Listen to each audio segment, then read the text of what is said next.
श्रीमद् वाल्मीकि रामायण के अरण्य कांड को आज हम प्रारंभ कर रहे हैं।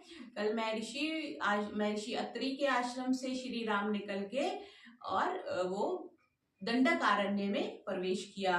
तो आज अरण्य कांड के प्रथम सर्ग को प्रारंभ कर रहे हैं। दंडकारण्य में महर्षियों द्वारा राम का सत्कार। प्रविश्यतु महारण्यम दंडकारण्यम आत्मवान ददर्श रामो दुर्घर्षस तापसाश्रम मंडलम। दुर्जय जिसको जीता नहीं जा सकता, श्री राम के लिए शब्द आ रहा है। दुर्जय जिसको जीता नहीं जा सकता एवं जितेंद्रिय जिनका अपनी इंद्रियों पर नियंत्रण है, ऐसे श्री राम ने दंडक नामक महावन में प्रवेश कर तपस्वियों के आश्रम समूहों को देखा।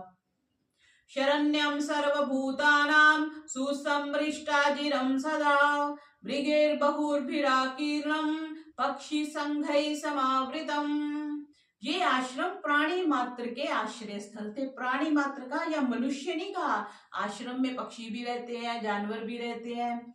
इनके आंगन सदा स्वच्छ रहते थे और ये आश्रम मृगों से भरपूर और पक्षी समूहों से व्याप्त थे।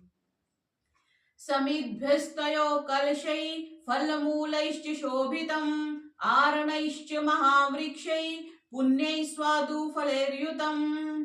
इन आश्रमों में यज्ञ के लिए समिधाएं, जल से भरे हुए कलश और कंद मूल फल रखे थे। वे आश्रम उत्तम और स्वादिष्ट फल वाले जंगली महावृक्षों से व्याप्त थे। बलि होमार्चितम पुण्यम ब्रह्म घोष निनादितम पुष्पैर्वन्यै परिक्षिप्तम पद्मिन्या च सपद्मया। इन आश्रमों में नित्य बलि वैश्वदेव यज्ञ। बलि वैश्वदेव यज्ञ क्या होता है? 5 यज्ञ हमें करने के लिए कहा जाता है। पितृ यज्ञ आ गया जिसमें माता पिता की सेवा आ गई, अतिथि यज्ञ हो गया, देव यज्ञ हो गया जिसको हम अग्निहोत्र कह देते हैं, ब्रह्म यज्ञ हो गया जिसको संध्या कह देते हैं, और बलि वैश्वदेव यज्ञ जिसमें हम कुत्तों के लिए, पक्षियों के लिए, जानवरों के लिए खाना देते हैं। तो कह रहे हैं इस आश्रम में नित्य बलि वैश्वदेव यज्ञ और पवित्र वेद ध्वनि हुआ करती थी। यत्र तत्र बिखरे हुए वन्य पुष्पों से, कमल पुष्पों से युक्त सरोवरों से ये आश्रम सुशोभित थे। सदृष्ट्वा राघवा श्रीमांस तापसाश्रम मंडलम अभ्यगच्छन् महातेजा विजयं कृत्वा महद्दनुः। तपस्वियों के आश्रम मंडल को देखकर महातेजस्वी श्री राम ने अपने महाधनुष का चिल्ला उतारा और उन आश्रमों की ओर चले। दिव्य ज्ञानोपपन्नास्ते रामं दृष्ट्वा महर्षयः अभ्यगच्छंस्तथा प्रीता वैदेही च यशस्विनीम्। दिव्य ज्ञान संपन्न ऋषियों ने जब श्री राम को आते हुए देखा तो वे भी प्रसन्न हो श्री राम और यशस्विनी सीता की ओर चले। जैसे हम कोई आता है तो उसको लेने के लिए आगे जाते हैं। अत्रेणं हि महाभागः सर्वभूतहिते रतम् अतिथिं पर्णशालायां राघवं सन्निवेशयन्। प्राणी मात्र के हित में रत उन महाभाग ऋषियों ने अपूर्ण और महान अतिथि श्री राम को ले जाकर अपनी पर्णशाला में ठहराया। पर्णशाला पत्तों की शाला, वन में तो पत्तों की शाला होगी ना, पाठशाला, पर्णशाला, धर्मशाला। शाला मीन्स कमरा, हॉल जिसको हम कह देते, बिल्डिंग।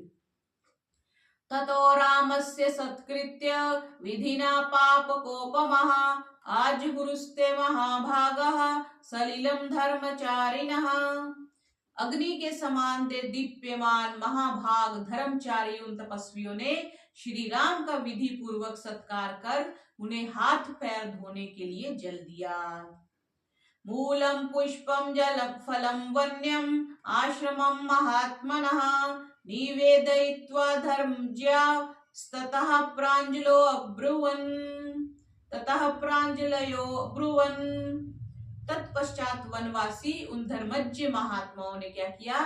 कंदमूल, फल और फूल उनकी सेवा में अर्पित करके हाथ जोड़कर बोले, धर्मपालो जनस्यास्य शरण्यस्त्वं महायशः पूजनीयश्च मानेयश्च राजा दंडधरो गुरुः। हे राम, आप वर्ण आश्रम धर्म के पालक, शरणागत वत्सल और महायशस्वी हैं। आप पूजनीय हैं, मान्य हैं, गुरु हैं और दंडधारी राजा हैं। श्री राम की उन्होंने प्रशंसा की।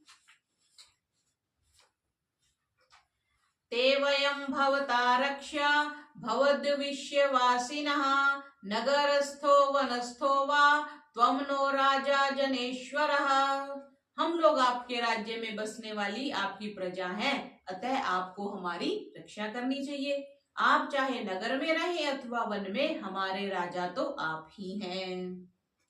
न्यस्तंडा वयं राजन् जित्क्रोधा जितेन्द्रियः रक्षितोऽव्यास्त्वया शश्वत् गर्भभूतास्तपोधनः। हे राजन, हम लोगों ने दंड देना छोड़ रखा है, क्रोध को त्याग कर इंद्रियों को जीता हुआ है, तप ही हमारा एकमात्र धन है। जैसे माता गर्भ की रक्षा करती है, उसी प्रकार आपको गर्भ के समान अपनी प्रजा की सदा रक्षा करनी चाहिए। यानी जो ऋषि लोग हैं उन्होंने कहा कि हम तो दंड देते नहीं किसी को, हम क्रोध भी नहीं करते क्योंकि हमने जितेंद्रियों को जीता हुआ है, तप ही करते रहते हैं, इसलिए आपको हमारी रक्षा करनी चाहिए। क्योंकि अब राक्षस हैं तो उनपे तो क्रोध भी करना पड़ेगा, हथियार भी उठाना पड़ेगा, हिंसा भी होगा। तभी ब्राह्मण जो है वो तपस्या करते हैं तो क्षत्रिय उनकी रक्षा करते हैं। एवं मुक्ता फलैर्मूलै पुनैर्वर्णैश्च राघवम् अन्यैश्च विविधाहारै स लक्ष्मणं पूजयन्। यह कहकर उन तपस्वियों ने वन में उत्पन्न होने वाले फल, फूल, मूल एवं अन्य विविध प्रकार के आहारों से लक्ष्मण सहित श्री राम का आदर सत्कार किया। अब आगे दूसरे सर्ग में आ रहा है विराध का सामुख्य। ये क्या है देखते हैं। कृत आतिथ्योऽथ रामस्तु सूर्यस्योदयनं प्रति आमन्त्रय समूनीन सर्वान् वनमेव अन्वगाहत।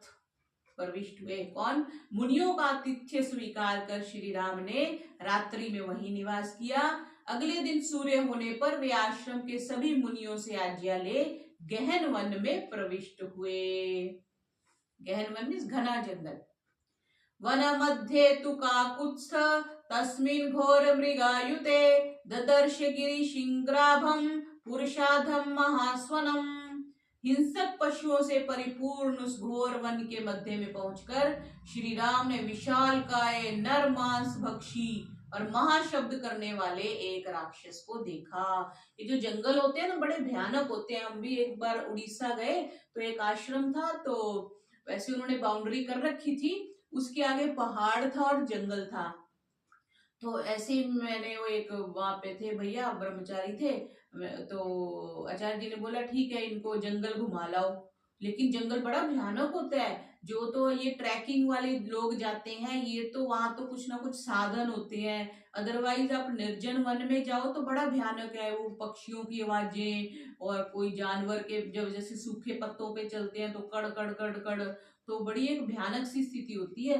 तो वही ऐसे वही बात कर रहे हैं कि वन मध्य तु काकुत्स्थ तस्मिन् घोर मृगायुते ददर्श गिरि श्रृंगाभम पुरुषाधम महास्वनम। हिंसक पशुओं से परिपूर्ण उस घोर वन के मध्य पहुंचकर श्री राम ने किसको देखा? घोर मृग ददर्श देखा, गिरि श्रृंगाभम पुरुषाधम महास्वन, एक बड़ा विशाल काय आदमियों के मनुष्यों के मांस को खाने वाला और महाशब्द करने वाले एक राक्षस को देखा। स रामं लक्ष्मणं चैव सीतां दृष्ट्वाथ मैथिलीं अभ्यधावत् संक्रुद्धः प्रजाः काल इवांतकः। वह राक्षस राम, लक्ष्मण और सीता को देखकर क्रुद्ध होकर प्रलंकारी काल के समान उन पर टूट पड़ा। सकृत्वा भैरवं नादं चालयन्निव मेदिनीं अंकेनादाय वैदेहीं अपक्रमय ततो ब्रवीत। वह महाभयंकर राक्षस गर्जन करके पृथ्वी को कंपाता हुआ सीता को गोद में उठा कुछ दूर जाकर कहने लगा, युवाम जटा चीरधरौ सभार्यौ क्षीण जीवितौ प्रविष्टो दंडकारण्यम शरचापसिधारिणौ कथम तापसयोर्वाम च वासः प्रमदया सह अधर्मचारिणौ पापो कौ युवा मुनि दूषकौ। क्या कहा कि तुम जटा चीरधारी हो परंतु स्त्री को साथ लिए फिरते हो। तुम अपने आप को कुछ ही देर का मेहमान समझो। जटा चीरधारी होकर भी हाथ में धनुष बाण लेकर चलने वाले तुम दोनों ने इस दंडक वन में कैसे प्रवेश किया है? तपस्वियों के वेश में होकर भी तुम स्त्री के साथ क्यों वास करते हो? स्त्रियों का निषेध है बहुत से आश्रमों में। अभी आजकल ये जो साधु संतों पे या जो बुरा दुष्चरण का वो लगता है, वो इसलिए कि स्त्रियों का निषेध नहीं है आश्रम में। और बहुत सी कथाएं, बहुत से सत्य प्रकरण भी हमें देखने को मिलते हैं। लेकिन अभी भी कुछ एक ऐसे आश्रम है, जैसे ये आचार्य बलदेव जी का आश्रम है यहाँ जींद के पास, उसमें अभी भी स्त्रियां नहीं जा सकती, महिलाएं नहीं जा सकती। तो पिछले दिनों कोई ऐसी चर्चा कर रहा था कि ब्रह्मचारी उनके आश्रम में तो स्त्रियां नहीं जा सकती, लेकिन उनके ब्रह्मचारी शहर में भी आ जाते हैं, लोगों के घरों में भी चले जाते हैं। तो ऐसी चर्चा हो रही थी कि स्त्रियों का संग तो हो गया ना, अगर आप किसी के घर चले गए या किसी कार्यक्रम में चले गए, तो अगर आपका विद्याधन का समय चल रहा है तो बिल्कुल भी हमें अपोजिट उसका संग नहीं करना चाहिए। तो कह रहे हैं कि तुम तपस्वी हो, तुमने जटा धारण करी हुई है और साथ में स्त्री को लेके घूम रहे हो, तो अधर्म आचरण करने वाले और मुनि समाज को दूषित करने वाले पापी तुम कौन हो? देखो वही बात उसने कह दिया ना, अधर्मचारिणो पापो को युवा मुनि दूषको, तुम मुनियों को दूषित करने वाले तुम दोनों कौन हो? अहम वनमिदं दुर्गम विराधो नाम राक्षसः चरामि सायुधो नित्यम ऋषि मांसानि भक्षयन्। क्या नाम बताया उसने? विराध। विरोध होता है ना, किसी का विरोध करते हैं तो उसका नाम था विराध।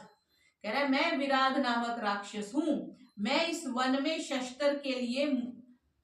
शस्त्र लिए मुनियों का मांस खाता हुआ नित्य घूमा करता हूं।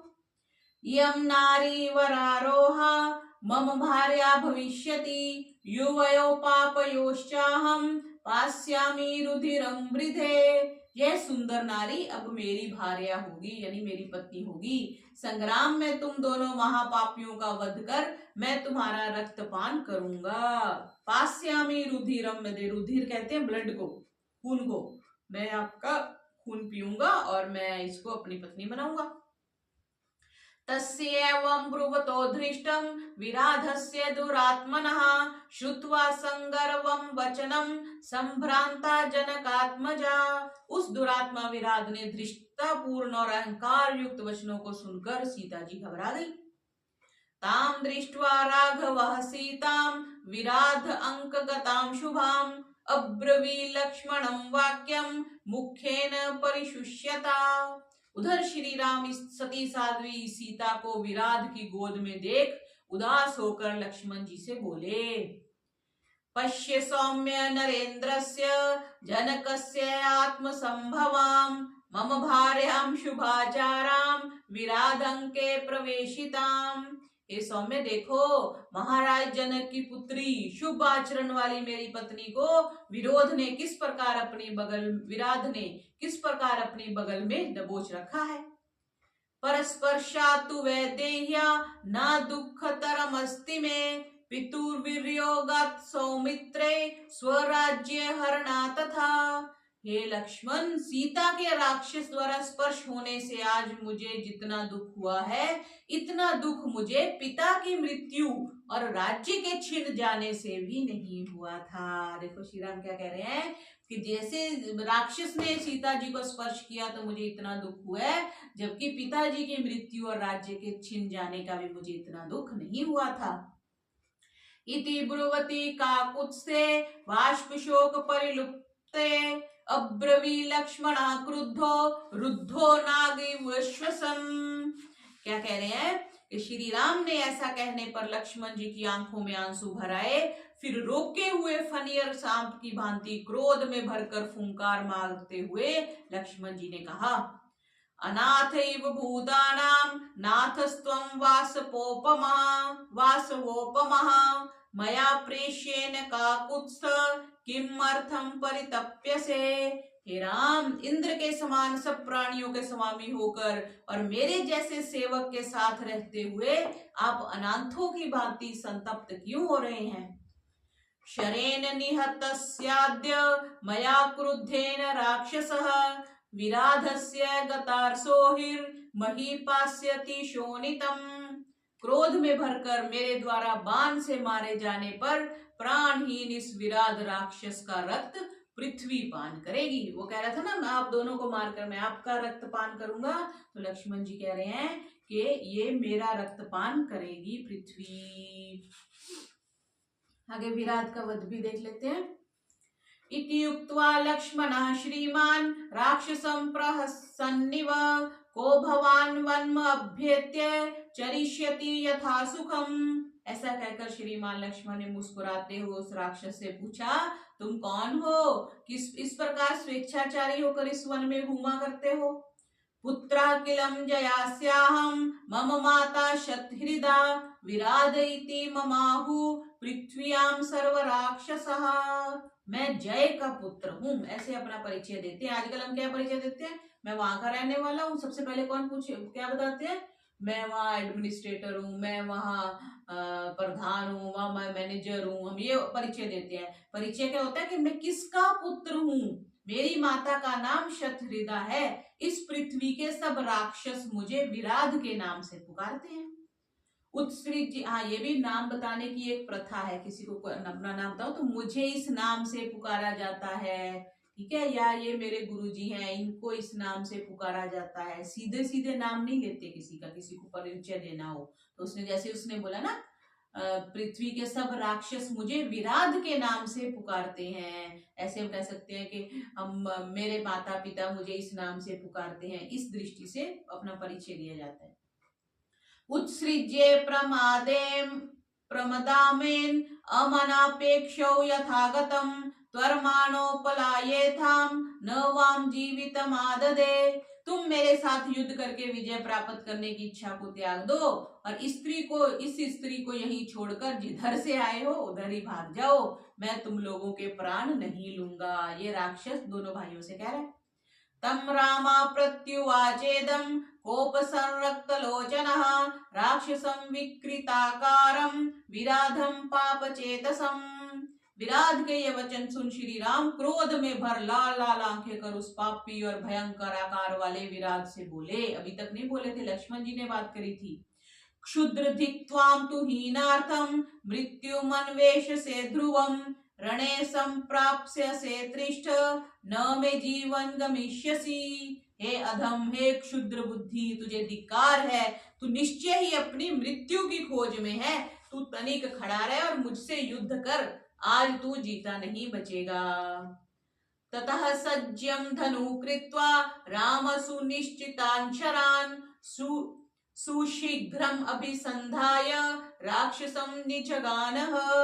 ये कहकर धनुष डोरी पर चढ़ाकर श्री राम ने उस राक्षस को लक्ष्य बनाकर उस पर तीखे बाणों का प्रहार किया। सविद्धोन्यस्य वैदेहीं शूलमुद्यम्य राक्षसः अभ्यद्रव्त सुसंक्रुद्धस्तदा रामं सलक्ष्मणम्। बाणों से विद्ध हुआ मीन्स बीन गया, जिसको हम देसी भाषा में कहते हैं बिंध गया। बाणों से बिधा हुआ विराट सीता को वहीं छोड़कर क्रोध में भरकर त्रिशूल हाथ में ले श्री राम और लक्ष्मण की ओर झपटा। शूलम उद्यम्य राक्षसः तदा रामं सलक्ष्मणम् तच्छूलम वज्र संकाशम गगने ज्वलनोपमं द्वाभ्याम शराभ्याम चिच्छेद रामः शस्त्रभृतांवरः। तब शस्त्रधारियों में श्रेष्ठ श्री राम ने आकाश विद्युत के समान चमकने वाले और वज्र के समान दृढ़ उस शूल को दो बाणों से काट दिया। वो त्रिशूल लेके आया था ना उनकी तरफ, तो श्री राम ने उसको काट दिया। तौ खड्गौ क्षिप्रमुद्यम्य कृष्ण सर्पोपमौ शुभौ तूर्णमपततस्य तदापहर्तां बलात्।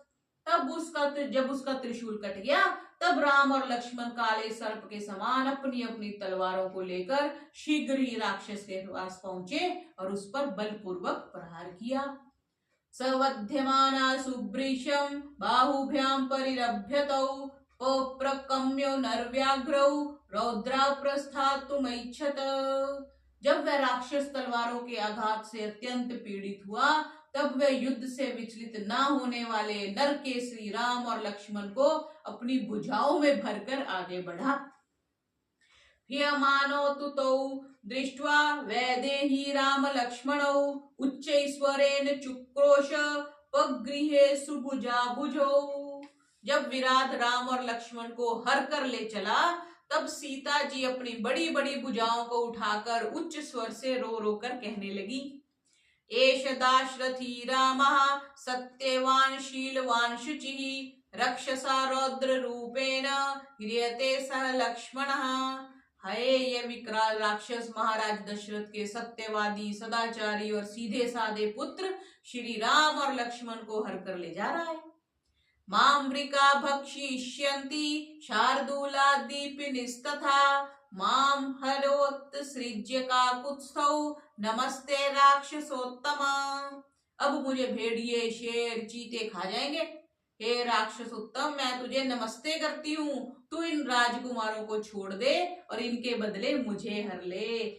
नमस्ते का सुनकर चौंकते हैं, परंतु कहते हैं अभिवादन के लिए सबसे जो बढ़िया शब्द है वो नमस्ते है। आजकल कुछ लोग प्रणाम कह देते हैं, कुछ और राम राम कह देते हैं, कुछ ऐसा बोलते हैं, लेकिन नमस्ते जो है वो सबसे बड़ा अभिवादन है। देखो यहाँ पे भी आ गया ना, नमस्ते राक्षसोत्तमम, राक्षस मैं तुम्हें नमस्ते करती हूँ। सीता जी ने नमस्ते, श्री राम के लिए भी आगे आएगा, श्री राम को भी सीता जी नमस्ते करते थे और श्री राम जी सीता जी को नमस्ते करते थे, दोनों एक दूसरे को नमस्ते करते थे। तस्या तद्वचनं श्रुत्वा वैदेह्या राम लक्ष्मणौ वेगं प्रचक्रतुर्वीरौ वधे तस्य दुरात्मनः। सीता के ऐसे वचन सुन दोनों भाई श्री राम और लक्ष्मण उस दुरात्मा राक्षस को मौत के घाट उतारने के लिए शीघ्रता करने लगे, क्योंकि घबरा गई ना सीता जी। तस्य रौद्रस्य सौमित्री बाहुर्सव्यं बभंजः रामस्तु दक्षिणं बाहुं तरसा तस्य राक्षसः। उस भयंकर राक्षस की बाईं भुजा को लक्ष्मण ने और दाईं भुजा को श्री राम ने वेग पूर्वक तोड़ दिया।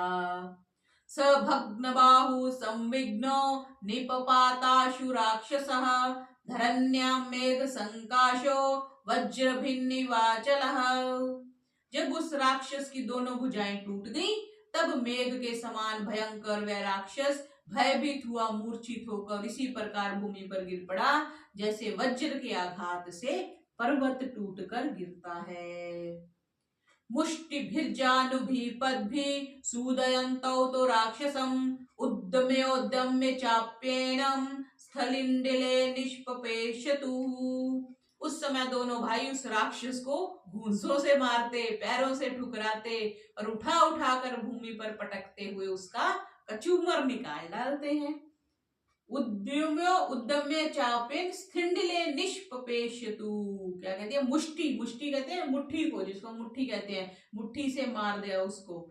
सूदयन्तो तु राक्षसम् सविद्धो बहुभिर्बाणै खड्गाभ्यां च परीक्षतः निक्षिपष्टो बहुधा भूमौ न ममार स राक्षसः। यद्यपि वह राक्षस बाणों से विद्ध था, तलवार के बारों से क्षत विक्षत था, उसे बार बार उठाकर भूमि पर पटका गया, तथापि वह मरा नहीं। न ममार स राक्षसा, वो मरा नहीं। क्यों? तम प्रेक्ष्य रामासु भृशं बध्यम अचलोपमं भयेष्व भयदा श्रीमानिदं वचनम ब्रवीत। क्या बोला? पर्वत के समान सर्वथा अचल एवं अवध्य उस राक्षस को देखकर भय के समान अभय देने वाले श्री राम ने लक्ष्मण से कहा, तपसा पुरुष व्याघ्र राक्षसो अयं न शक्यते शस्त्रेण युधि निर्जेतुम राक्षसं निखनावहे। हे पुरुष सिंह, तपश्चर्या के कारण यह राक्षस शस्त्रों से नहीं मारा जा सकता, अतः आओ इसे भूमि में गाड़ दें। कुंजरस्येव रौद्रस्य राक्षस्यास्य लक्ष्मण वने अस्मिन् सुमहवच्छ बभ्रं खन्यतां रौद्रकर्मणः। हे लक्ष्मण, भयंकर कर्म करने वाले हाथी के समान विशाल का इस राक्षस को गाड़ने के लिए तुम इस वन में एक बहुत बड़ा गड्ढा खोदो। इति उक्त्वा लक्ष्मणं रामः प्रदरः खन्यतामिति तस्थौ विराधम् आक्रम्य कंठे पादेन वीर्यवान्। लक्ष्मण जी को गड्ढा खोदने की आज्ञा दे पराक्रमी श्री राम अपने पैरों से इस विराध का गला दबाकर खड़े हुए। ततः खनित्रमादाय लक्ष्मणाश्वभ्रमुत्तमम् अखनत् पार्श्वतस्य विराधस्य दुरात्मनः। तब लक्ष्मण जी ने कुदाल लेकर उस विराध के पास ही एक लंबा चौड़ा गड्ढा खोदा। आपको स्मरण होगा वन में चलने से पहले श्री राम ने कुदाल और टोकरी के लिए कहा था, तो देखो कुदाल काम आ गई। तम मुक्त कंठम निष्पिष्य शंख कुकर्णम महास्वनम विराधम पाक्षि पच्छ्वभ्रे नदंतम भैरवस्वनम। तत्पश्चात गंधर्व के समान विशाल कर्ण वाले और भयंकर शब्द करने वाले उस राक्षस के दबाए हुए गले को छोड़कर श्री राम ने उसे गड्ढे में फेंक दिया। तो इस प्रकार प्रथम जो राक्षस का वध किया उसका नाम विराध था और श्री राम और लक्ष्मण ने उसका वध किया। तो आज हमने ये अरण्य कांड के प्रथम 3 सर्गों को देखा। बोलिए मर्यादा पुरुषोत्तम श्री रामचंद्र की जय।